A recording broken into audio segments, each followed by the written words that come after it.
This is the Blueprint Podcast, bringing you the latest in cyber defense and security operations from top blue team leaders. Blueprint is brought to you by the SANS Institute and is hosted by SANS Senior Instructor John Hubbard. And now, here's your host, John Hubbard. Hello, everyone, and welcome back to the Blueprint Podcast, where we hope you build the world's best in cyber defense. I'm your host, John Hubbard, and again, we have our three amazing genius authors with us today, Kathryn Knerler, Ingrid Parker, and Carson Zimmerman, authors of MITRE's 11 Strategies of a World-Class Cybersecurity Operations Center. How are we all feeling tonight? We ready to jump into another episode? Absolutely. Sure are. Let's do it. Fantastic. So, last time, we were talking about selecting and collecting the right data. And that data's got to go somewhere, right? We're bringing it into this wealth of tools, and that's what we get to talk about tonight. The Chapter 8 that we're covering in this episode is going to be Leverage Tools to Support Analyst Workflow. And I think, as I mentioned, as we closed up that episode, I have a lot of kind of strong opinions and feelings about tools as well. I've run into a lot of terrible tools in my life and struggled through UIs that I hated. And, why did they design it like this? Did they use this product and all that kind of stuff? Anyone that's had me as a teacher or listened to any of the podcasts in the past know I'm always talking about usability and why is the tool in my way? Stuff like that. So I'm really excited to hear what you all have to say about some of these kind of common tools and any kind of tips you can give us about finding the right tools to get the job done. So to kick off this episode, I want to start where we usually start. Have all of you been victimized by terrible UI design and terrible tools in your past? Or what is it that brought this chapter about and put it into the book? I think we all have. And I'm having visions, just as you said that I'm having visions of terrible Java UIs that were conceived 25 years ago in a different time in a different place. And not on Windows and not on Linux and not on Mac OS. And it's all coming flooding back to me. I think we've all got complicated feelings about this topic. This has evolved so much. And the many years that we've all been doing this, obviously, this chapter is, and the content therein is one of the reasons why we felt like we needed to do a second edition, like so many of the other strategies in the book. There's a couple things I think about when I approach this topic. And one of them is, the data estate for the SOC is sprawling. We talked about this in the previous strategy, right? This most good SOCs I work with, in fact, some of the best ones, are not in control of most of their data estate. So they have to deal with this multitude of where the data is and the different tools to do something about that. So there's a lot of people out there who use single pane of glass. And one of the expectations I would challenge straight away is that there is, in fact, a single tool that does it all. Rarely, I don't think I've ever seen that to actually be true. Rather, and this what has inspired the title for this chapter is that we instead have to think about it as a confluence of tools that require care and feeding over time. And that confluence needs to come together in a way that makes sense for our workflow. So with those kind of functions we have to achieve, whether we're calling them one thing or calling them another, in your mind, what are some of the core tools that a SOC has to have to kind of wrangle and organize and use their data and respond to incidents? So I'll start there. I think a SIEM tool is probably the most common of larger SOC organizations. And a SIEM tool or a security, event management type of thing can bring together different kinds of data sets, and you can build correlation rules to be able to sift through a lot of data at once. So it's a good tool for bringing things together. What other stuff might we need? I think there's, it depends on what you're trying to do from a workflow perspective, but certainly at this point, many organizations are talking about automation, talking about SOAR, talking, security orchestration, automation and response, figuring out how they, enhance what the analyst can do by doing automated types of activities as they go along. You might think about threat intelligence platforms, which we talked about during strategy 6 about threat intelligence. You might have separate log storage areas. You might be thinking about data lakes, data lake houses, data warehouses, whatever term you want to put on all of that you're doing right now. you might think about, kind of custom repositories. You might be thinking, we don't mention too much in the book, but you might be thinking about tracking systems for different types of pieces. And you might think about even then case management. And so there's a lot of different pieces that can come together. And we break it apart in the book as to like individual items and things that we can talk about in that space. But one of the things that we've noticed over time is that there's a lot of tools that are trying to converge and bring many of these functions in. And so as we talk throughout the conversation today, we'll talk about individual elements, but it doesn't mean that there's a single tool that only does one thing or that one tool does all of these things. And that's where it starts to become really challenging, because as you work with different vendors or you work with your own kind of open source or custom applications, figuring out what the boundaries are and how they integrate together is actually a bigger challenge than figuring out one particular tool, because there's just so many ways that they can overlap. Yeah, and I think you can, go ahead, Carson. I was just going to say, Ingrid absolutely elicited one of the biggest challenges I think we've all had is like, where does one tool end and the other begin? Yeah. Because everyone's got different stuff that shape different ways. And is like, is it a SIEM and is an XDR? Like, is it a SOAR? Is it case management? What's the difference? Roll the dice. So that's one of the things we have to be thoughtful about in this space is when you say you're selling blank, what does it actually do? And when you say you need blank, what's the actual functionality that you're looking for? And some terms are very loaded and they have lots of emotion. Like some people have had terrible experiences with insert tool name here. And they're going to say, I don't need that. I need this other thing. Like they'll say in the olden days, they'll say, I don't want an intrusion detection system. They're worthless. I need an NDR. Well, we talked about that in the previous chapter, but just to illustrate, it's like, what does an NDR do? Well, it collects data off the network and it produces alerts and it has metadata. And it's like, this sounds very familiar to me. So we want to be very thoughtful about saying, oh, technology X is dead. I need technology Y. That tends to be a lot of marketing and hype. Yeah. And so I was going to break it down a little bit too there's different kinds of tools depending on the function. So analysis is one type of tool. So anything that helps an analyst do what they do, from anything from scripts to being able to look at data in different perspectives in different ways. Another tool is for converging data sets and bringing them together, and doing rules on them to figure out how to look at things. So if you break it down and think about things like that, that kind of helps you get your arms around these different data sets and these different tools that kind of get muddy. There's not a real clean way of describing them these days. And the third thing would be about sensors or the alerts that we've talked about in the previous chapters. So what's collecting things? So you have your collection, your correlation, and your analysis. So you could break it down like that.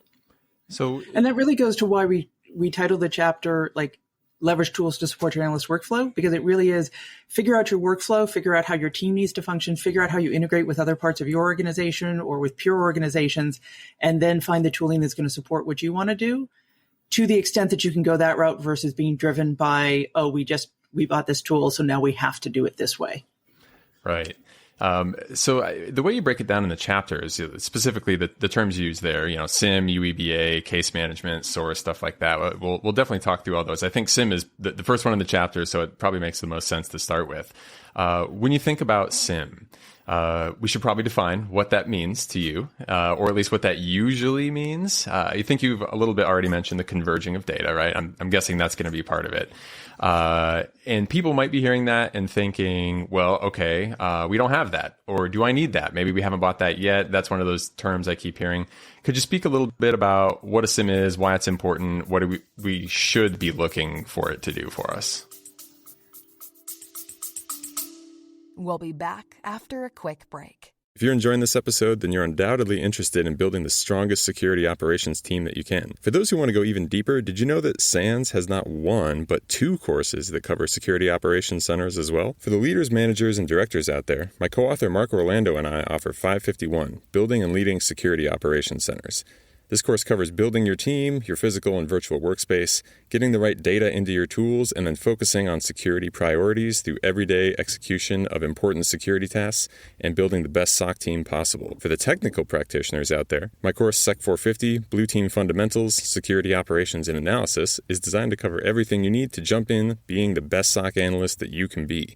We cover important data types, SOC tools, security logs, malware, analysis technique, automation, and much, much more. In addition, if you want to prove you can deliver the best on any security team, both courses have an accompanying certification available from GIAC. That's the GSOM for 551 and the GSOC for 450. Check out both courses and free demos available on the SANS website. You can get registered today for an in-person course at one of our many events, or go to On Demand and take either class anywhere at your own pace. Thanks for listening. I can start with a kind of a crisp definition I've been using for probably too long. A SIEM is a tool that is used to collect, normalize, persist, query, display, and correlate large amounts of security relevant information. And one of the important things to understand about SIEM products is that they came about in the early 2000s, about 2002 to 2005, because at the time, big data wasn't a thing like it has been perhaps for the last 10 years or so. In fact, a lot of the original SIEMs were based on relational databases. So at the time, the idea of collecting a large amount of data together to do security stuff was a really novel idea. And one of the conversations we'll probably have in the next 30 to 60 minutes is, well, gee whiz, there's a lot of ways to achieve that same outcome. And maybe you buy a product that's labeled SIEM and maybe you don't. So that's not something that, in your opinion, is going to be a must-have necessarily. You need the functionality. And this gets back to the point I made earlier. One way or another, the SOC needs to be able to collect, persist, and analyze and correlate and do all these wonderful things on an increasing variety, velocity of data and volume, 3 of the V's. And how they do that is a conversation. Yeah, so I've worked in security operations, and it's a loaded question about do you need a SIEM or you don't need a SIEM. I've worked in some SOCs that don't have tons of money, but have some really great scripters, folks that know how to analyze and, use some coding language to be able to do things. And we've gone without a SIEM pretty well, actually. So that's an interesting kind of, approach to things, right? Because a lot of times we just take it for granted that like, oh, everyone must have a SIEM, right? Because we just hear everyone talking about it. We see it at RSA and Black Hat and everything. Regardless of whether you have a SIEM or not, is there a set of core functionalities that whether you're building it on your own or otherwise that lead to that deployment being successful? Like, is there a concrete list of it has to do this specific thing, that specific thing? Otherwise, we're just completely missing the boat. For sure. I'll start there. So correlation rules are the bane of the existence of a lot of people who are managing SIEMs. So being able to understand regular expression and create, real complex correlation rules, that is, it takes a real talented person. So I'm giving compliments to all those who are writing correlation rules and regular expression of your different SIEM tools. So that's definitely one of the biggest things about a SIEM. Anything else? Yeah, I think when you start breaking down the functionality, you're really going back to some of what Kathryn said. You're really looking at, can you bring the data in and have it stored in a place where you have it accessible at the speed and, time that you need?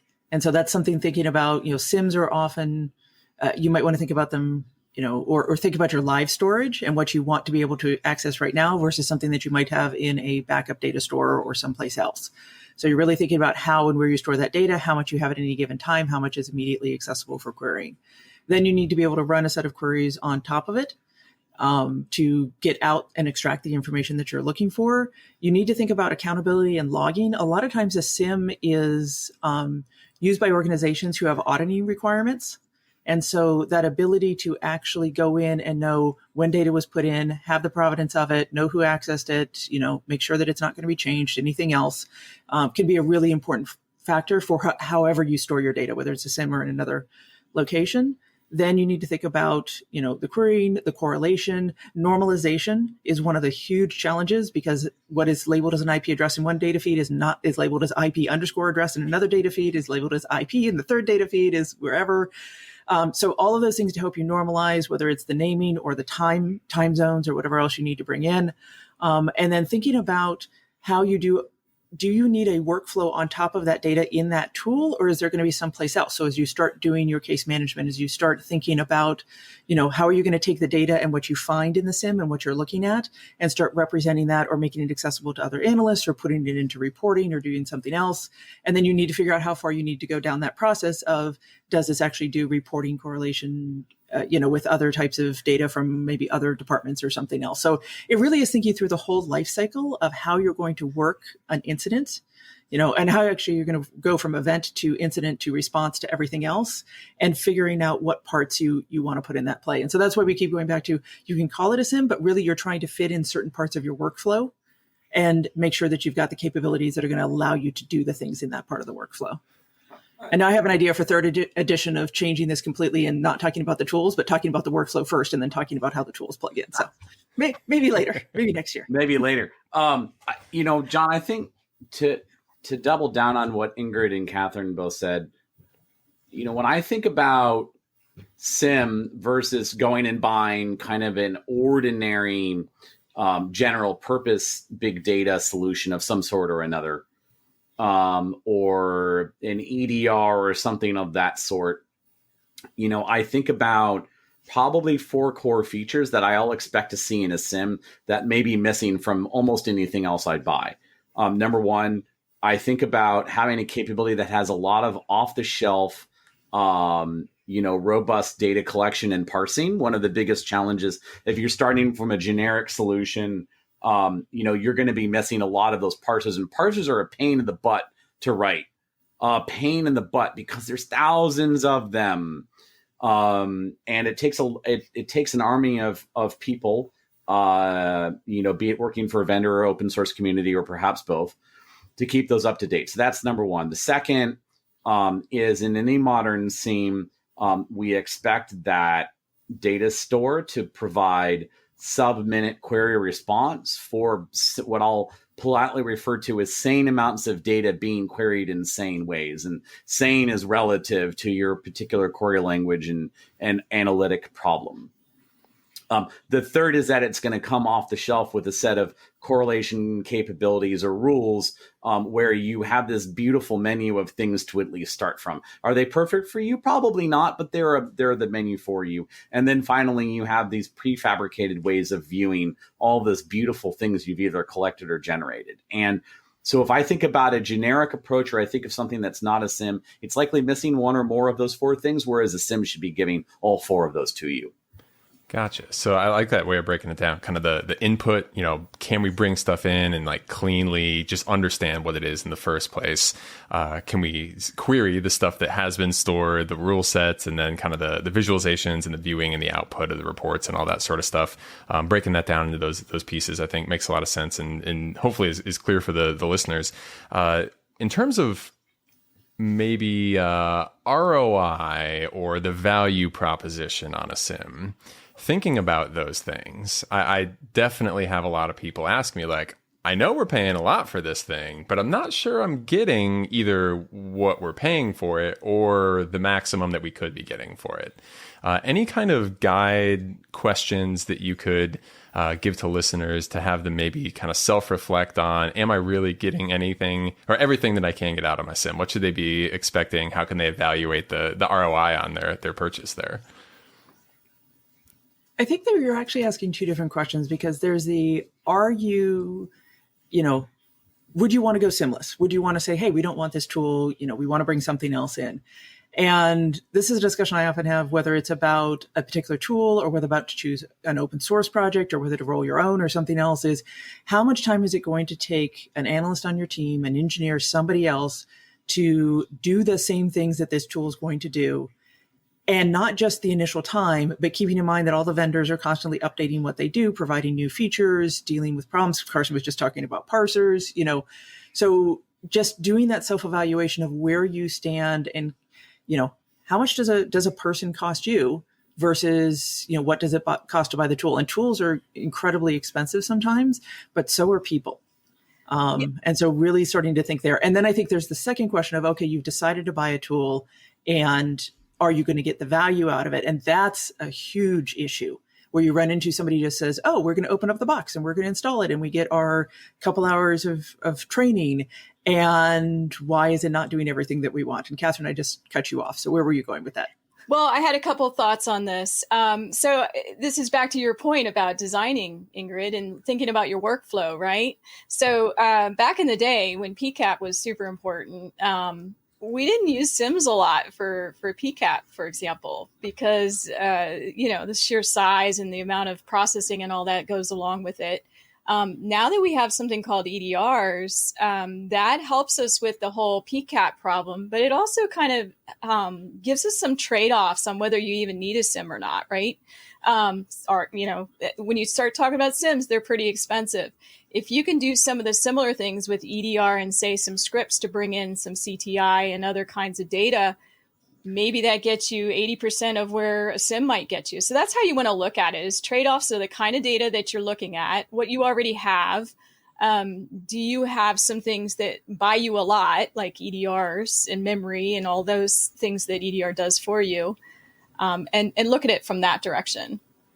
I would offer, I've heard more people express more emotions about SIM since I've been doing this than any other tool. And that's one of the reasons why this was the first big one in this chapter. And one of the reasons why is when cloud, before cloud was really a thing, people would spend like millions of dollars on these tools, and they spent a lot of time setting them up. And then, as was implied, some of them would walk away. And then at the end of the 3-year maintenance contract, they'd be like, wow, that was terrible. We're not doing that again. And they go buy something else, and they repeat the same cycle over again. And, they'd be 6 years down the road, and they'd still be wondering, like, why does my SOC struggling? One of the reasons why, we can be thinking about, cloud solutions to turn some of that on their ear. We're going to talk more later about the pros and cons for, putting your SOC data and tools in the cloud. But I think up front here, how do you go from I need a tool to I'm getting value from that tool? And, how do I minimize my risk in buying the tool? And that's actually one of the major things to look at in whatever SIM you're looking at, on-prem or in cloud, and vendor A versus vendor B versus open source A versus open source B, is what does that pricing model look like? Is it per node that processes the data? Is it gigabytes per day? Is it per number of analysts? There's a bunch of things that go into it. Yeah, one of the bigger downfalls of SIMs, if you're talking about how much value you're getting out of it, it's those correlation rules I mentioned earlier. If you're not getting everything out of your SIM, part of it's because maybe you don't have the right talent that are sitting there writing those rules. So that's somewhere I've focused before and had people brought in some more expertise to help build out the capabilities. What's ended up happening is that a lot of the organizations I know who originally bought SIMs, many years ago, are now doing what I'll call, or what I've heard referred to as running dual stack, meaning they've got their SIM, right? And that's doing a bunch of their kind of prefab SIM-y stuff. And then they've also got some bespoke ML, big data things, doing the kinds of analytics and detections and data science and machine learning and more buzzword bingo that doing in an ordinary SIM by itself would be inappropriate or simply not possible. And then they will put together kind of this bespoke data architecture to, ingest the data once and send it to where it needs to go, and, enter message buses to solve that problem. But generally speaking, these are things that you would only find in some of the largest organizations. Right. So with all that potential complexity, I think there's no tool that I've heard more over the years referred to at least having the potential to be that single pane of glass, right? That term we mentioned at the top of the episode here. You mentioned having sensors producing data. We have our kind of converge that data, which is what the SIEM is doing, and the analysis piece, which is also to a large extent, but not entirely, happening in a SIEM, and case management, which could also potentially and sometimes does happen in a SIEM. Is that the tool that is going to be, if anything, the mythical pane of glass, or are we moving into a world where that's not a thing anymore, or is there a better, newer buzzword acronym that might be the new single pane of glass? Any thoughts on that? I don't know if there ever was a single pane of glass, John. I think you're right that SIEM is the closest we get. I think a different way to think about it is, what is which persona's focus at which stage of the incident lifecycle? Meaning, for example, a triage analyst's focus will indeed be the SIEM and the SIEM only for a very large percentage of their day. The TI analyst or the hunter's focus will likely be a bunch of other things, including a tip if you've got it, if you think that's necessary for you. It might not be. If there's a big investment in other big data stores, that might be, rinse, repeat. So I would rather say and that's why we, again, called this chapter, that what we called is focusing on NAS workflow is in the different personas in the SOC. Think about that life cycle for them. Think about their focuses at each stage of that life cycle, and then you'll have your answer. Gotcha. So no, there's no single pane of glass. So we've closed the conversation. So I don't expect to really hear that term ever again. I guess we've solved it. Oh yeah, done. This is it. Last day, May 17th. Dig its grave, put it in there, bury it over. We're done with single pane of glass. No. So one other kind of thing I wanted to touch on SIEM, in terms of just plain usability factors, right? You kind of mentioned viewing and searching and things like that, and speed, right, as well. Being some of the things that we need to do or have from a SIEM. Any other kind of thoughts on what makes a SIEM more pleasant to use, or what you should be looking for in like the user experience of getting into a SIEM? Maybe that's search queries, maybe that's, the query language or visualization options, or anything else that comes to mind there? For me, one of the big ones is your ability to pivot and to say the SIEM is not necessarily going to hold every single piece of data that you need access to. So how easy is it for you to move from working in that tool to saying, oh, I need to go get this particular, log, or I need to look at this malware, I need to look at this data, or I need to do something else. So it really is about the integrations and the pivoting, and making sure that you're not having to look at your SIEM in one window and go, okay, now let me hand type over here, this hash that I just saw. And it's no mistakes would possibly happen as I'm doing that, and look for the next thing. And so really trying to make sure that it's, again, going to support you in doing things as quickly as possible without having to do duplication of work. And SIEMs have enabled us to break down the jobs into, you can use less experienced people to kind of help with that first line on SIEMs, and then have more advanced folks, following up and pivoting and doing some other things on the side at the same time. So it kind of, helped us to break down the SOC, the window, so to speak. John, one of the ways I deconstruct this, going along with what Ingrid said, is thinking about, for the different personas in the SOC, how is that SIEM improving either effectiveness or efficiency at a given stage in that life cycle, and or for a given, incident investigation, response, triage type scenario. And that's where, going from alert to, a series of curated queries, curated dashboards, or enriched information, and the things that the SOC does repeatedly, and helping them reason through that information, even before they start response, to me is where the value can be really great, and is once again another point in today's conversation where we can say the SIEM is one way to do it. Analytic notebooks are another way to curate a set of queries and data visualizations together that enables people to reason through data very rapidly and pull data together from a bunch of different places. Yeah, so plenty of options on all this stuff, right? Yeah. One of the other I do want to actually close out, though, because we've talked about this a little bit and said, like, oh, you could do other things besides SIM, and here's some of the problems, and here's whatever else. I have worked with SOCs where SIMs are incredibly successful. And so they are still a very valid tool. And I want to make sure we're not overemphasizing like all the problems without acknowledging it. For many SOCs, it is well worth your time to look and see, is this going to be the right tool for you? I agree. I don't think, I'm curious if an official industry analyst was here, what they would say. But you're settling for us today, the four of us today. I would argue that SIEMs are on the plateau of productivity. When it comes to the trademarked hype cycle, I think they've ascended the plateau of productivity. And I think we all kind of have these kind of mature viewpoints on what they are and what they're not. Yeah, there's one point I meant to bring up earlier. This is a more detailed thing, but bringing history of your incidents into a SIM is a super useful thing. So back to what everybody's saying, I know it's a detail, but I meant to say it earlier. One of the cool things about using SIMs is you can build the history into what you're doing.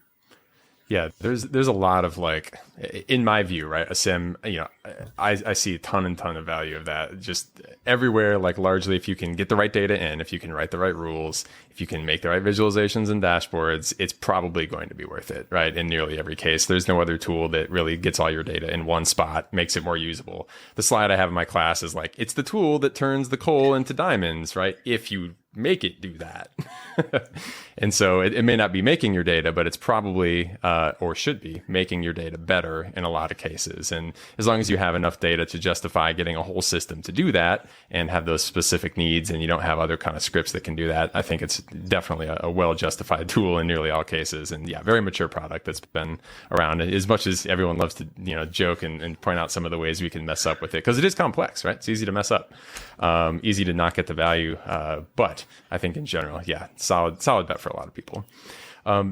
The other thing that I wanted to bring up here is, with the context that the SIM can bring, that's all great. But we've moved into a world where there's a lot more focus on identity. We brought it up last episode, right? We were talking about identity kind of being the next thing after looking at network, then endpoint, and now we're more focused on that. The other thing or the next thing that you bring up in the book is UEBA. So I'd love to kind of start off the chat on that with, what is UBA, and is it more the function we're looking for here, or, just kind of the same thoughts on, are we looking for a product, or are we just looking for a thing that does X? I think definitely this is a thing that does X. And UEBA, user entity and behavioral analytics, is that concept of being able to understand that it's not just about what happens on a system, it's what the users are doing in this space.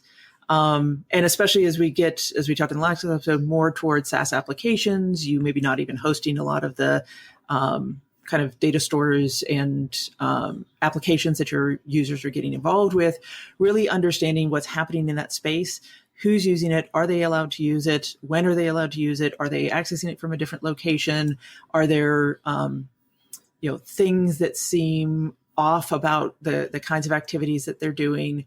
That's really what you want to be looking for.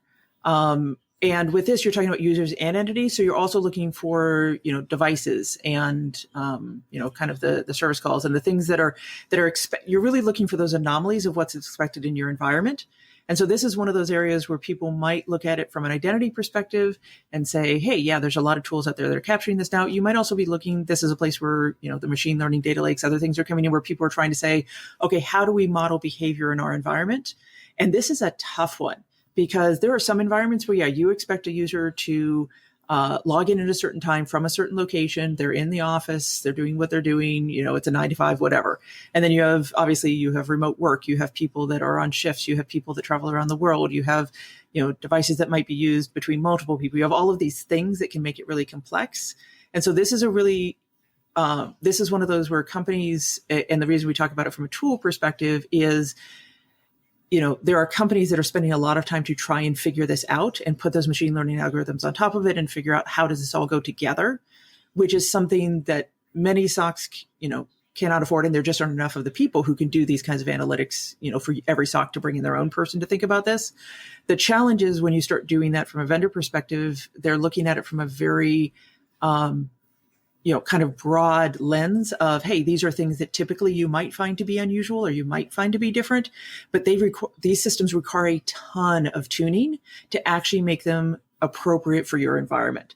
And so one of the things I've seen in this space is some of these tools actually have a lot of automation that go in with them, and a lot of people don't use it. What they're do is say, okay, we'll take the alerts that come out of these systems, but we don't trust them enough to actually go in and then take action, like actually just go shut down an account or turn off a system or do something else. And so people are trying to figure out like how to use them. But this is, I still remember 20 years ago working with an early version of these, and just every couple of years I go, okay, have they gotten better? Are they right yet? Are they a good thing? And they can offer a lot of functionality. So if you are a place that has a lot of very specific concerns about maybe your user group, or you have, a lot of people that are visiting, or you need to be monitoring that in a more robust way, absolutely something to include. If that is maybe not in your use case, you might want to think about this more from a generalized identity perspective than this specific technology. Yeah, so I was going to say that the thing about UEBA and why it maybe hasn't taken off like it might have is because you have to understand what's normal.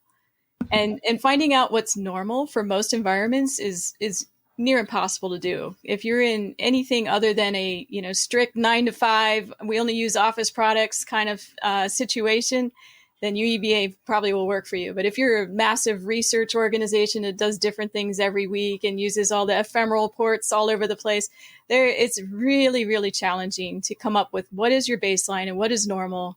Therefore, you end up with a lot of false positives. You end up tracking things down. And so people just get kind of tired over time. That's been my direct experience with UEBA. I'd offer a couple points here. Plus one, as usual.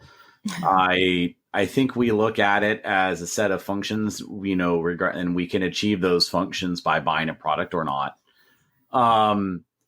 This is yet another place where I will double down on my perspective that the way the SOC builds value and builds momentum is tearing off one small piece of the enterprise where there's an opportunity to make impact, and building focused detections and scenarios around that thing.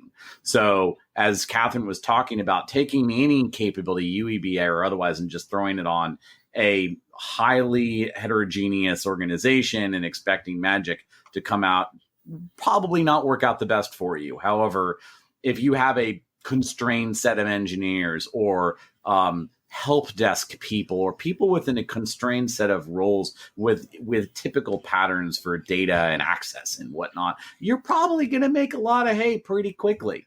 But it takes diligence, and some of it can be tedious. And, that's true here or anywhere else. And that's a really great point, Carson, which is this particular set of tools is not something you have to think about deploying across your entire environment. Mm-hmm. It is something that you might choose to use for just certain parts of it that need additional monitoring.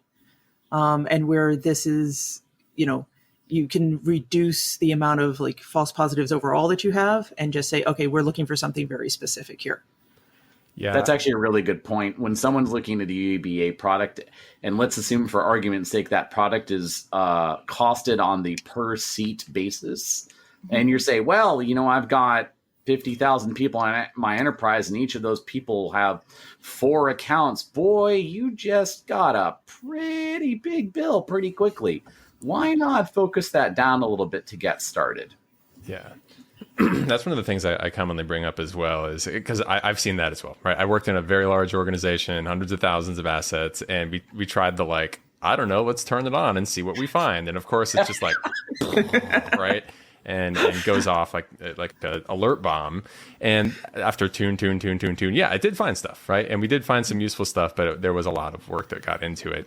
And so that was my exact kind of experience, is we need to focus this on a single group that is going to act a little more uniformly than just this company, right?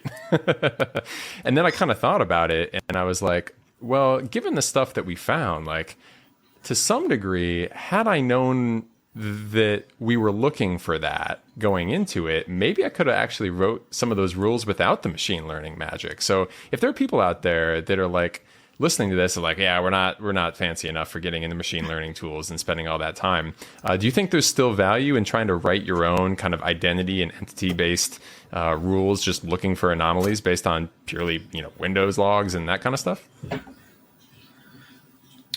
You can. I've spent a lot of time in the middle of this exact problem, John, that you're describing. You absolutely can. However, I recommend against it, and this is why. The velocity at which we are accumulating diversity in our enterprise and our IT and shadow IT footprint, that acceleration is accelerating, right? So, and I'm sorry, I'm going to use cliches, and I apologize in advance. The point is like 10 years ago, you could have a SIEM and you could collect a bunch of host logs and a bunch of network logs, and like there was a fairly bounded, finite set of detections you needed to write to feel really good about yourself. And now it's like it's just totally blown up. And what I advise people to do is commoditize as much as you can. Meaning, don't write like 300 different detections against ordinary Windows logs or audit D logs or syslog. I mean, you can. It's going to take you a long time. You can go buy products to do that now. Move on to the next problem. Buy the product and move on to the next problem, or download an open source collection of stuff to solve the problem and move on. Yeah, so maybe not write it all yourself, but get a pre-written rule set of some sort and like try to leverage that, even if you don't have a specific tool implementing all the machine learning and stuff. Although that is being built into more and more products, it seems like, in my experience as well. I also would probably be remiss and if I did not mention that increasingly there's this ecosystem being built up around both commercial and open source products, and we start blurring the line where they're like these communities where people will offer things they've done. There are languages, intermediate languages you can write some of these rules in that you can go pick up and use, so you're not starting from scratch. So I think it would be incorrect for us today to portray this as, take what some vendor has written for you them by themselves and go use it. Rather, it's in any case, leverage a community, leverage what else is out there. Gotcha. So the next kind of section after your UEBA piece in the book was case management. And I know a lot of people have, varying setups when it comes to that as well. Yeah. There's the people that kind of jump into I'll use what the help desk uses because that's ticketing, right? And then we have the I'll try an open source thing. We have the dedicated incident response platform and all of that. Regardless of the way you approach it, what are some of the things we think we should be looking for in collecting all of those alerts and working through processing them in an efficient way? So one thing that's super important about any case management is that you're using it. So I've worked for environments and I've used all these tools. We've bought them. We've, got modules that do incident response to bigger relational databases. We've gotten, open source. I've done them all. And the biggest downfall is when people don't use them. And by that, I mean, the advanced people who are doing incident response may not update a case for the operations manager to be able to brief out. So being able to trace from start to finish as you go, a case management tool is the most key to that. And being able to store information and search on that information. So being able to look for dates and being able to look for certain strings and, whatever, malware, whatever you're trying to look for. Also be careful about malware. But being able to use the tool and have multiple people looking at it is the key to that. So beyond using it, what else can we look for? And that's totally fair because I work with a lot of companies. I'm going to double down because this is so important. Kathryn absolutely nailed it. If you have any kind of case management system, you absolutely must be driving case hygiene, case correctness, case completeness, time to close, some set of KPIs that are meaningful to ensure that the people who are using it and they're doing so held to a set of expectations that are commensurate with the complexity of your shop, right? And that might be 3 people, it might be 300 people. the way I think about case management, and I'm going to do a little compare contrast back to SIEM. People often ask, do I need a case management system at all? And I would say, and yes, you do. The question is where and how, right? Back to Kathryn's point. If there is a SIEM out there who has a case management system that is as robust as a freestanding commercial grade or mature open source solution, I'm not aware of it, but you might not need that, especially if you only got 5 people in your SOC. So I would say the main thing I look for in a case management system, other than ensuring you're using it, is does the complexity of the information capture and workflow management that it has there meet your needs, and not just the here and now, but think about, where you're going to be in the time span that you expect to be using that solution. Moving from one case management solution to another after a SOC has been stood up, like, oh, we don't like this one, we're going to go use this other one, I would argue is as painful, if not more painful, than dumping a SIEM vendor and going with another one. Oh, it's terrible. Yep. Amen. It is. And that history of your incidents, that's where the case management tool is super important. So if you're moving from one to another, and I've gone from open source to a purchased one and back, and it is very, very painful. But keeping that history of what has happened is super important. Yeah, that's the, I think the term you used before on that, Carson, is the SOC's persistent memory. That's one of the places that it largely lives, right? And depending on if you have a dedicated threat intelligence platform or not, like that might be where all of the indicators you've ever seen may live, and only there, right? Right. And so if you're not recording that, you're going into every case with amnesia, right? It's just like, oh, you're going to repeat history. Before? Exactly. I don't know, right? Yeah. Yep, absolutely agree with that. Any other thoughts on usability or workflow or specific features you like to see or don't like, maybe in a case management software? I think about this again from that workflow perspective of, okay, you have to be able to get the data into it somehow. And how much work is it going to take to actually put it in there? Like, can you hook it up to your SIEM? Can you automatically push information? Can you pull in from other systems? So if you've got usernames or IP addresses or something else that's going in there, is this another place where you can do correlation? It can automatically, provide context around who is actually involved, with this particular information. Then there's the, how do you share it out? Is this something that only your SOC can see? Is this going to be one of those modules Kathryn was talking about that's part of a bigger, management system? So you could get legal could see it, or communications, or somebody else, so that if you have a major incident and they need to be aware of what's happening, you don't have to then take it out and, put it in a different format for them. That may or may not be important to your organization. You want to think about, how do you connect related incidents? That's a big one where a lot of times you might have, 5 or 6 or 100 different things happening depending on the scale of the incident. And you want to be able to group those in some ways and talk about the fact that they're related and they have a relationship, and maybe it's parent-child, maybe it's, they go with each other. You want to think about that auditability, and can you know who made what changes at what time, and who did updates if you need to do different things. And then you want to think about what comes out of it. So how does it support your reporting? How does it support metrics?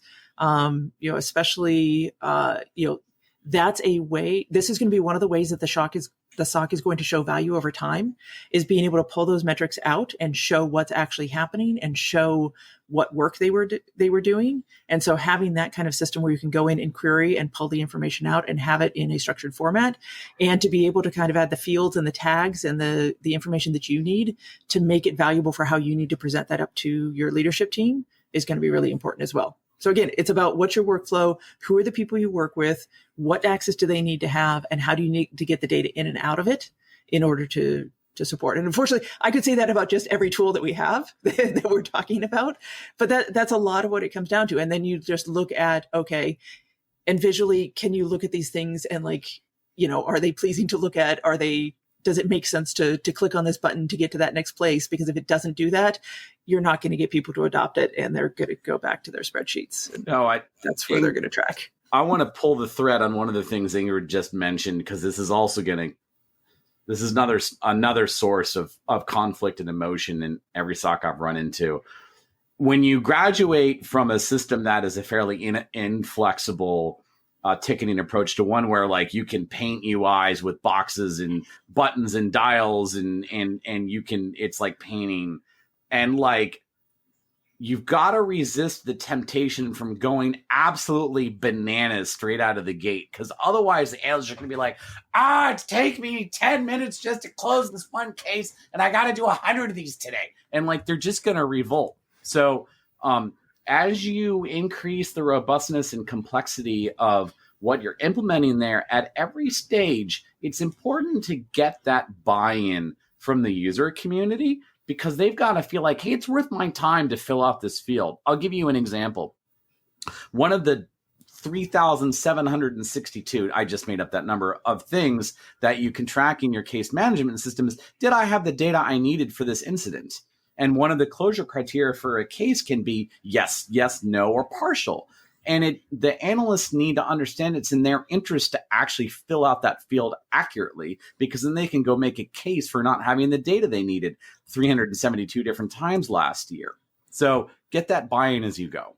Yeah, and for case management, you want to look at the functions, and some of this depends on size, which parts of the case management you might use. So most of them, the fancier ones will let you do workflow, meaning you can actually move workflow along. If you're in a smaller SOC, that can be, overwhelming, to Carson's point, with, oh my gosh, I have to click this and then I have to move the workflow. And so looking at things like workflow as a function, that may not be as important as, say, putting like all the indicators and things of how it looked into a certain set of fields so that you can trace it later to other incidents. So really think about the design and what you use for case management. Yeah, for sure. Design is a very, very critical. I mean, the case management thing, that's probably the one tool that it's made me love or hate going to work, because it's like you're always in there, you're always fighting it, or it's a total dream and like everything's great, right? And so there are certain features that, I personally think are really, really important in those things. And I think you hit on a lot of them. One thing I did want to ask is related to kind of that playbooks and workflow customization.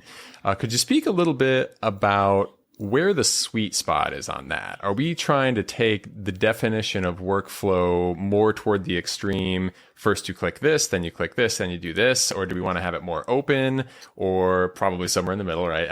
I'm guessing the answer is, but how do we find that sweet spot? You're going to get 3 different answers, I think, here from perfect. us. Let's go. Because I don't love workflow, I have to say. And I've managed SOCs, I've been an incident responder, I've done all these roles, and I just don't like that rigidity of, I have to do this, and then I have to next do that. I like the creativity that comes out of not being so rigid, at least in the systems themselves. I bet Ingrid and Carson have different opinions.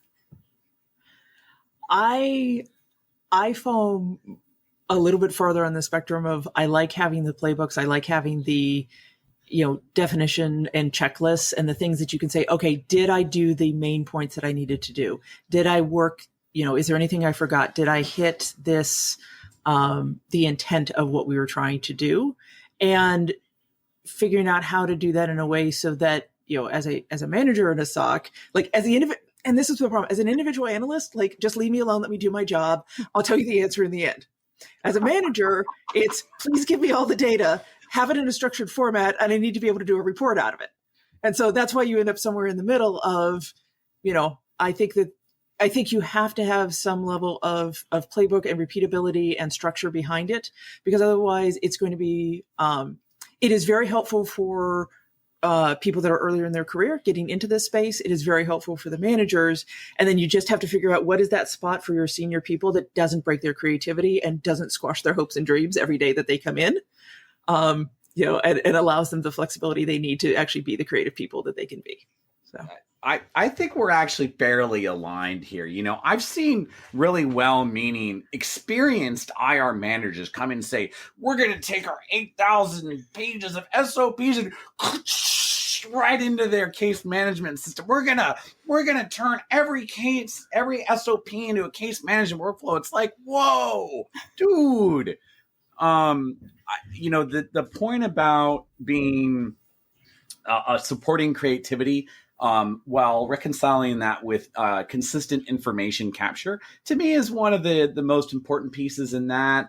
and ensuring that, we're driving the essentials around case hygiene and the KPIs that are important to us. And I've seen even in massive sprawling organizations, the workflows didn't need to get that complex. What got complex was that you then have lots of different teams who have very nuanced feelings about the workflows that need to be built into the system and what information is captured in which fields. And, group A uses one KPI that's worded the same, that's actually totally different than group B, and like them getting in food fights around that. So, one of the things to think about when spinning up any kind of case management, or for that matter, SOAR, anything where you're managing workflow for a SOC of more than a handful of people, is having good change management and principles around how you're building those workflows and those structures, because otherwise it'll just be chaos of I want this, I want that. And when we get to our strategy on metrics, we're going to have a lot of conversations about figuring out what is the right level of tracking, and are you actually able to answer questions because of what you're tracking, or are you just tracking for its own sake, and those types of things. And so I think that's going to come up again as a trying to find the balance between things, between structure, between playbooks, between metrics, between everything else, and still wanting this to be a fun but tough job and needing human creativity, and the machines have not solved it for us and everything else. So, and one final point, whatever you decide is your minimum amount of data that needs to go into your case management, there needs to be someone following up to make sure that it's actually getting put in there, and, look at that quality control as you go along. Yes. Yep. Yes. You might even think about having like a case closure meeting or something like that in addition to, not instead of the kind of the KPIs and metrics that are tracked by managers and perhaps the executive directly over the SOC on a routine basis. Yep. Yeah, I'm of the same mind as all of you on that. In fact, I have some labs and courses that align with exactly some of the stuff you just said. So yeah, totally agree, right? I think there's this interplay between like the manager wants perfect metrics and perfect process, and the people don't want to go crazy, right? And there's a short-term versus long-term win discussion to be had there that we won't get into now, but like it's finding that balance, right? I'm going to mention one more quick thing. I would strongly encourage SOCs that everyone in the SOC should be in some kind of on-call rotation, including the managers. And the manager in-call rotation might be around like who's the incident executive responder for the day, or some cool title that designates them as the person who gets tagged with important decision making during their on-call period. The reason why I make this remark in the context of case management system, it keeps it real, and it forces them to use many of the same processes, and particularly the case management system the rest of the SOC does, and it will drive down this big dissonance to put everything in here and make it complicated versus just let me do my job. Yeah. So one of you mentioned the phrase "until the machines take over," which is an interesting statement in 2023, as we all know. Up until roughly the end of 2022, we wanted the machines to take over, right? One of the things that we were kind of pushing our work towards was SOAR platforms, right? And AI is going to be the new kind of answer to that. With SOAR platforms, it took a lot of the work out of maybe some of those really rigid or like the boring steps of the process that we may have created, and it made it so like, oh, if it's easily defined, like this thing's going to do it for us, right? Can you talk a little bit about where SOAR fits into the other tools that we've talked about here, and how it's maybe different from a SIEM, and do you need one or do you not? I'll take a crack, because I think SOAR is an area where people also have a lot of feelings about what is it even. When I think about SOAR, I think about a platform that is focused on, as the name implies, building robust and iterating and making them even more robust workflows for the SOC. And that is usually around coalescing data that's in different places, supporting reasoning over that data, and effectuating, faster or more effective response than would be otherwise. And we can think of SOARs in a way as a platform in contrast to SIEM, rather than being focused on collecting a lot of data, though they do collect some data, some SOARs do, rather than being collecting a large amount of data, instead of being focused on, the automation and analysis pieces. And you often see SOAR and case management, fused together. So, and then you'll see a bunch of SIEMs which have SOAR capabilities, and you have case management systems that also are like, we have a SOAR module, and it all gets very confusing. And this is why I'll repeat the same thing we've said a couple of times already, is let's focus on what are the functions we're trying to achieve rather than applying a superficial label to a thing we're considering buying. And as I've been thinking about SOAR lately, it's like many of these tools and concepts, it's not a single thing from a complexity standpoint. SOAR can be very simple. It literally can be, if I see this, take this action. I mean, if I see this kind of email come in, delete it out of a user's inbox, or shut down a user account, or, lock it, or something else. Like, you can do some just very simple things that can be really powerful. That can take that base set of actions off your plate. And that's actually a great way to start, because if you start trying to do things that are really complex, or you start doing things that are going to maybe be more disruptive in your organization, you have to get a lot more buy-in for that. And if you make a mistake, then you're going to get kind of shut down, like, oh yeah, what's the SOC doing? They went off, they did X. And so you actually want to build up some trust and get to that point. And so, and maybe you get into those more advanced modules or an independent SOAR platform or something else, but don't think of this as something where it's like, oh, you have to go whole hog and, again, do this across your entire environment for every single use case that you have. You can really start pretty simply to come up with something that can be effective. And even those little wins of, hey, yeah, this is how we respond, or this is how we reach out to a user if we have a question about, did they really log in from this location?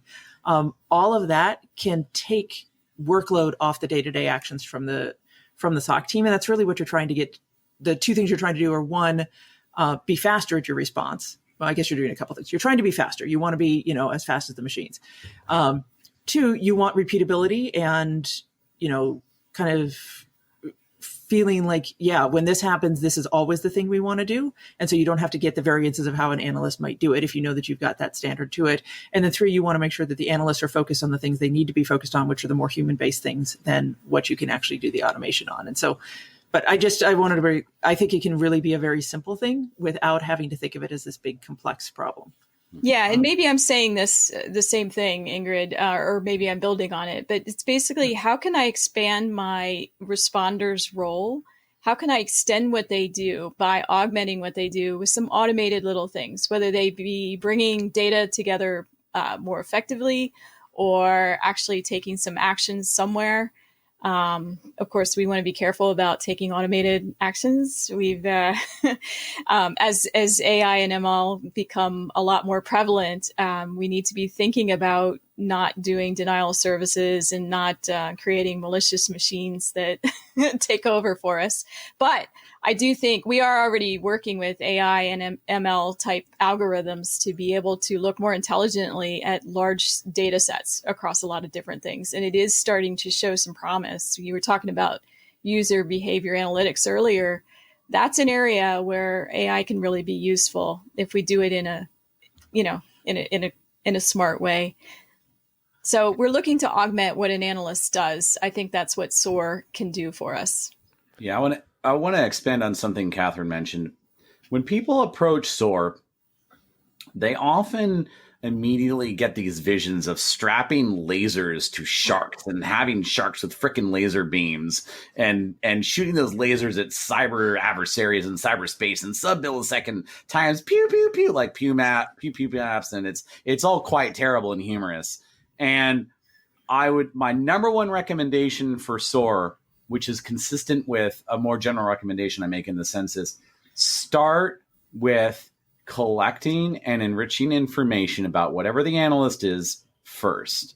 Let me give you a very compelling example. If you are decorating your alerts correctly, you could very likely save an analyst 1 to 2 hours of work for every alert they look at, because you are decorating that alert with everything about the user, the host, the service, the threat, the CVE. You pick an aspect of that alert and decorate the heck out of it. So I would strongly encourage folks approaching this anew to really hit a home run with that. And when you've done that, you will know that it's time to strap those lasers on top of the sharks and go after people in sub-millisecond times. The more general comment I'd make about SOAR, we alluded to it earlier with SIEM, et cetera, is always start in alert-only mode on any kind of preventative or response capability you've got. But to the point that was made much earlier was a lot of people find themselves challenged to get out of that mode. Yeah, the SOAR kind of vendor space and all of that is definitely blown up over the last couple of years. A lot of SOCs are getting various tools for it. I always ask in class how many people have it, how many people don't. It's not one of those things that everyone has, right? And what I'm kind of thinking as I watch this space is like, I wonder if we're going to see more SOAR, or if AI allowing you to just phrase what you want and spit it out as code is going to cause less SOAR, because now you don't, like, part of the value proposition was you don't have to code it, we coded it for you.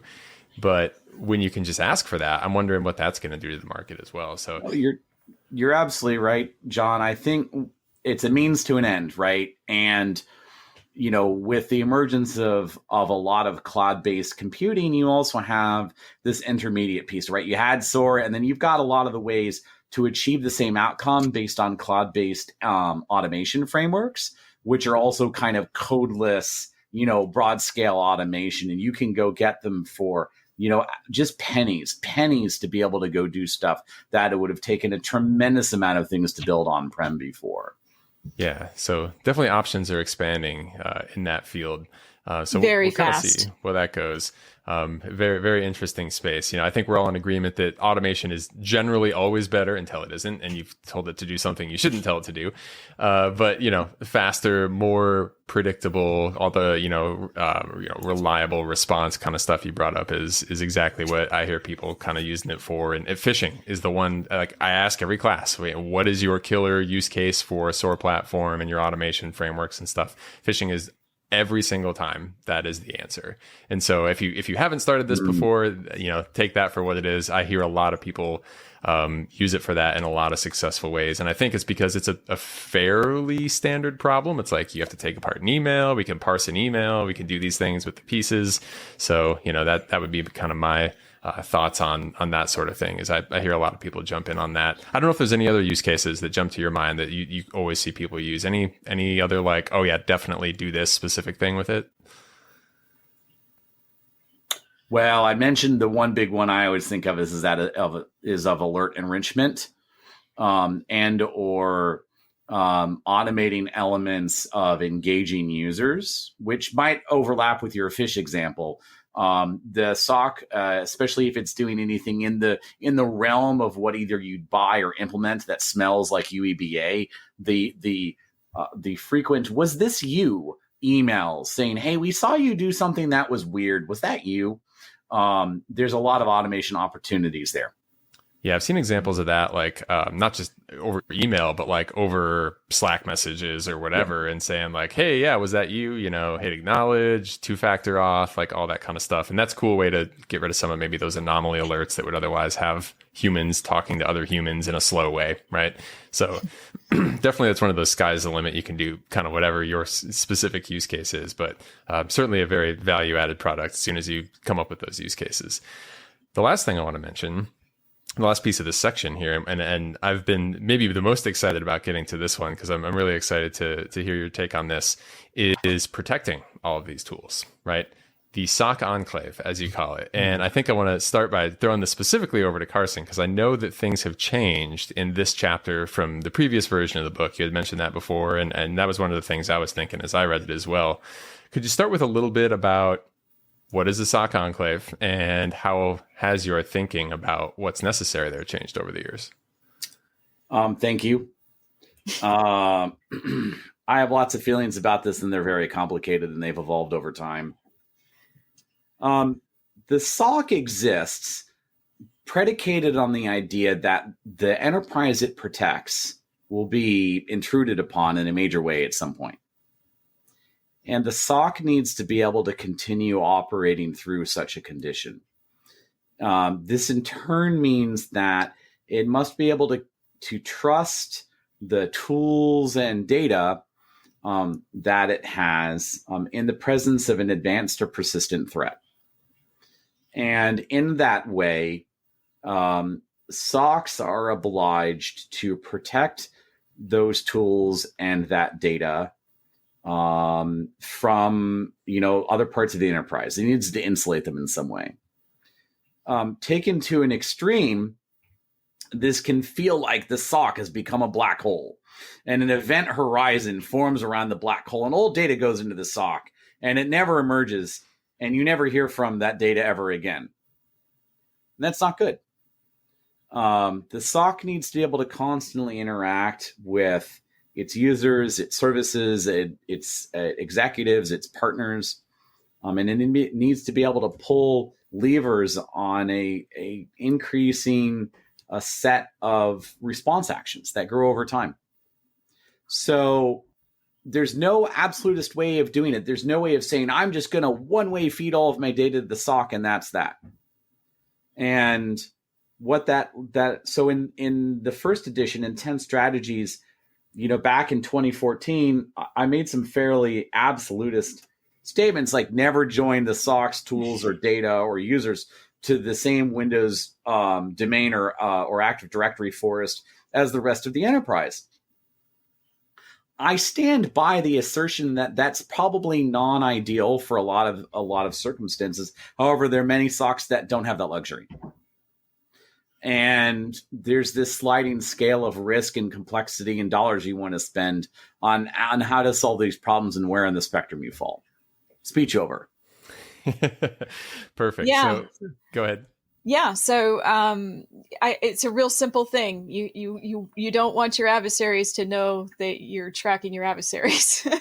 So you need to do something to protect at least your case management and some of the other things that you're looking at, right? So Carson's speech, very, very eloquently done. You need something in between, absolutely don't share anything and share everything.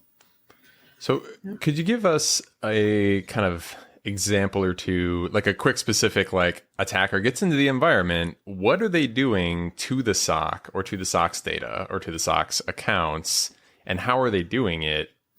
And why does the SOC Enclave stop that? Or how does the SOC Enclave stop that? There's two very concrete things that come to my mind. And one of them, the SOC Enclave may or may not be able to help. And that one is sensor blinding. Turning off host bay agents, doing things in the network that means they can't be seen by your network sensors, doing things to either turn off your log feeds or do things that they think that your log feeds won't indicate.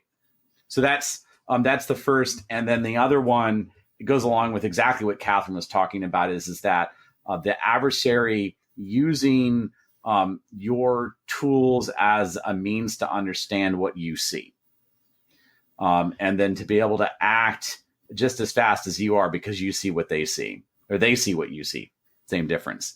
So, those are two things I think about, and we could write a whole book probably on how to solve this just this one problem. And one of the immediate things that always comes to mind is always have multiple perspectives from different log feeds, from different sensing technologies, and different detections on any given part of the enterprise or any given single threat. In terms of protecting, the most critical information that we're collecting, in particular threat intelligence and case data, we always think about either putting that in a different identity plane or adding some kind of MFA on top of that. And understanding those two things by themselves are imperfect and can potentially be circumvented. So we just think about raising the cost to the adversary. And I think communications is an important part here. We're talking about tools, but this also feeds into incident response process and thinking about your communications channels and looking to make sure you've got at least one alternate communications channel that's a little bit, different or outside, or that can be more protected, or, somehow is not all tied together through the same systems. Because if they can get in and compromise an email account, and now suddenly they are, or multiple accounts, and they're able to track the messages that are going across, or they get into your messaging system, or your whatever the platform is, do you have another route? I mean, honestly, going back to actual phone calls and phone bridges is something that I've seen where it's like, because that's just not something we do on a regular basis. In some organizations, like just knowing that you have an additional setup, or being prepared that if you do find that your email systems are compromised, what would it take to go do something else where you can have a communications platform that's a little bit different, is a really important consideration here. I have a tangent on that when you're done, Ingrid. Go for it, Carson. So every SOC is well advised to consult their legal counsel on what I'm about to say, because nothing we're offering today should be construed as legal advice. However, in the SOC should think about having that alternative means of communication and have them sanctioned and aware to their lawyers in advance, particularly if the SOC thinks that down the road they have regulatory requirements for records retention or e-discovery requirements. Again, on the advice of their legal counsel, they should think about having that all kind of thought about in advance, rather than tomorrow, like, oh, everyone download the following app on your phone so we can call each other, and the lawyers might be like, right. So that's something to think about. Yeah, absolutely. There's always that kind of piece of it where we're like, and then we have to think about the lawyers too. Because it's very easy to be like, oh, let's just talk on Telegram or WhatsApp or whatever, right? Like that would be simple until you realize like, oh, that becomes discoverable on a personal device or whatever, if there's a big breach and you're, highly regulated industry, whatever. So perfect advice there. The way that I kind of think about this problem is there's the multiple kind of planes, kind of like what we talked about before, really, right? There's the identity piece of it, there's the endpoint, and there's kind of the network piece. Let's say you're a 100,000 person an asset company, and you have the political will and the budget to do something reasonably complex. You don't have to go full, top secret data skiff, paranoia tier separation.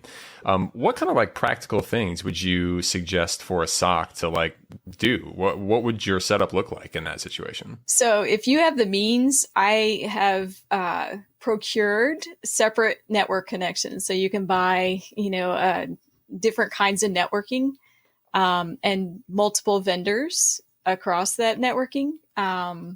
Just kind of changing it up so you're not relying on one particular provider for everything.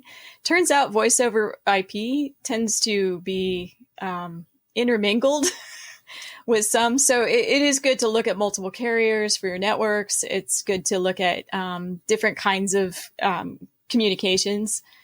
You can go like satellite. You can go. There's all kinds of different ways to change it up. So that's one, the networks. I would say the second is identity. And on a couple layers, I'm going to use Azure terms for a second because Azure is the cloud I know the best.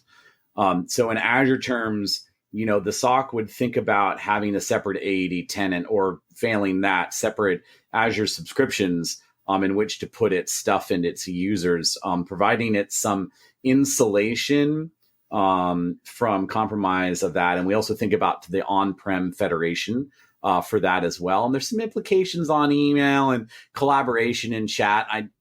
Probably longer conversation than what we're going to do today. So I would definitely offer that the identity plane, be it on-prem or in cloud, or usually now hybrid, is going to be an interesting story as well. What about hardware? Are you thinking like, is this we need a separate, what we might call a privileged access workstation and dedicated machine for being a SOC analyst versus being a normal employee? Are we separating things on that level? And one goes on the corporate network, one goes in this magical SOC enclave network. Are we taking it to that extreme?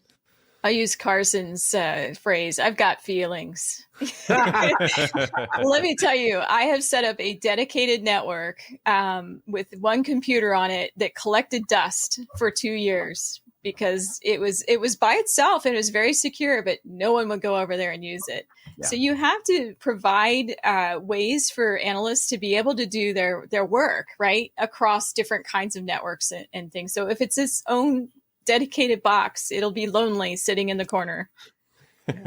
And this is another one of those where, so many times the information that's coming into the SOC, from a threat intelligence perspective or from, constituents or something else, is going to come across a corporate network. And you need to be able to take that information and put it into the SOC enclave as well. And so you really, having those separate systems can be really challenging. One thought is you can do the virtual machine where you have your, less secure system actually in the VM, because then if it gets compromised, they can't really escape out of there, and then still have the ability to copy and paste and take things out of that and put it into the more secure system, which is more the system that's around it. And that's a pretty simple way to start doing at least some level of segregation so that you get a little bit of differentiation between the different functions that you have. But as an analyst who has had to, at one point, I had 4 different systems on 4 different networks across a single desk. And the number of times I'm like, I just want this piece of information over in this system, please. And I'm sitting there typing the hash in again. So I've got feelings about this too. Yep, I've got feelings. Big surprise. I would summarize what I just heard in my own feelings, and that copy paste in and out of the SOC enclave is absolutely essential. The way you achieve that copy paste could be in and out of an RDP session. It could be in and out of chat. God help us all, it could be in and out of email. That's got its own set of challenges. And the way you achieve that copy paste can become a source of hugely passionate debates between these security people and these security people, talking about how we're going to be secure about security. And they become absolutely spectacular. Yeah. There's a lot of potentially complex things that can go on here, and it is a constant struggle of usability versus security, even on this level, like anything else, right? And in my own experience, I've tried varying levels of, segment the network, put a firewall in between us and the corporate network, and then you can and you can't do other stuff. And, is it the identity plane that's going to get compromised? The way I break this down is how easy is it going to be for a compromise of the constituency to become a compromise of the SOC? And, whatever that level of comfort is for you, right, that's what you're going to have to pick. But ideally, it's very difficult. And whatever you can do without sacrificing too much usability, still having an acceptable level of usability to kind of accomplish that, that's my feelings. There's another tangent on this that we're thinking about usability right now, which we are very passionate about, and being able to move within the decision cycle of the adversary.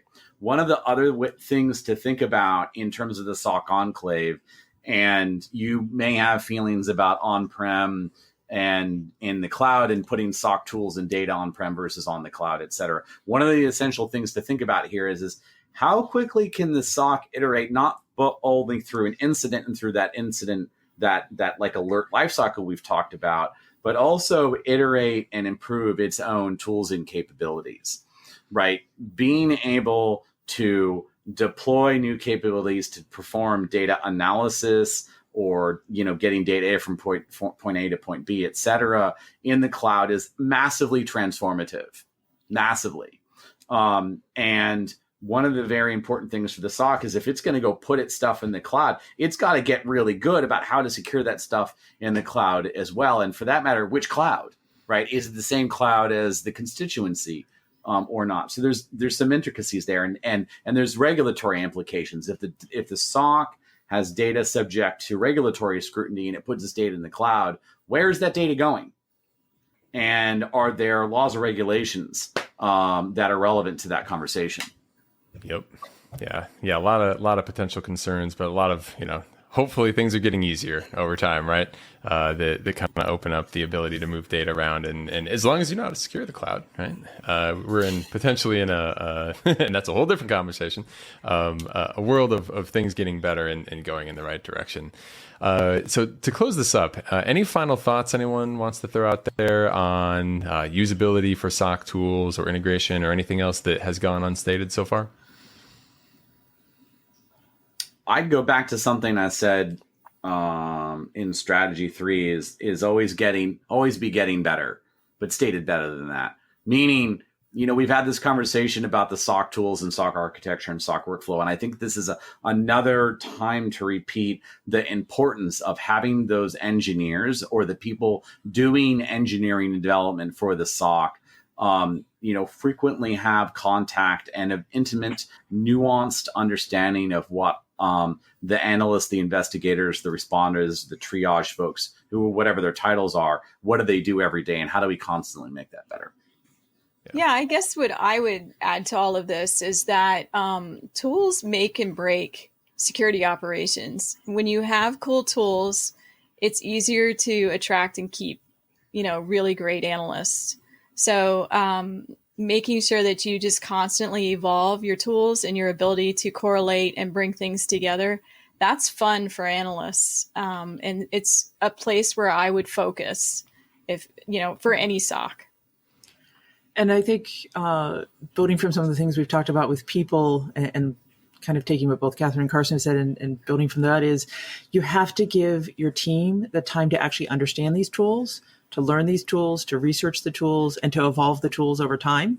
Because if all you do is pull it out of the box, stick it, in your rack, hook it up and hope for the best, and then 3 years later, you're done and you're like, well, we need the next tool because that one didn't work, you're never going to be successful. All of these tools require care and feeding. They require maintenance. They require constant learning because especially if you're going with vendor tools, they're going to be evolving themselves over time, and you're going to have to learn the new features and the new integration opportunities. Or if you're doing open source tools, you're going to have to look for what the community is putting out there and figuring out how you're going to, bring in the latest from that. So there's a lot of maintenance that goes into these that is really important and needs to be part of your workflow and part of your process and part of your staffing plan. It's not just going to magically happen because they had 15 minutes before they went to lunch and they decided to look at something. Yep. So I think that's a perfect kind of cap on the episode there. We all got a chance to share our feelings and go through the Blueprint SOC Tool Therapy Hour. Awesome stuff, though. I had a lot of fun on this one. As everyone said and has mentioned, tools will make or break the SOC. So, absolutely, I agree with that. And an important thing for anyone to consider and improve over time. So, next time, we're going to be back with episode 9, which is going to be communicate clearly, collaborate often, and share generously. So excited for that one as well. In the meantime, listeners and watchers, if you're on YouTube, make sure you subscribe on your podcast aggregator or on YouTube to make sure you get that as soon as that one comes out. You won't want to miss that either. So with that, we appreciate you all for being here. Thank you to our authors for spending their time with us again. And we will see you on the next episode of Blueprint. Bye, everyone.